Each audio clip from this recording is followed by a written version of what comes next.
وحب النبي اتباع له وبذل النفوس وأموالها،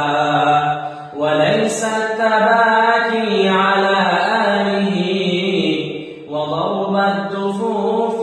وموالها، وجلب الأعادي إلى أرضنا ونصر النصارى وأذيالها. وحب النبي اتباع له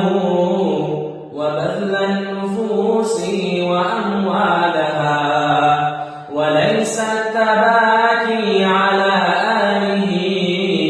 وضرب الدفوف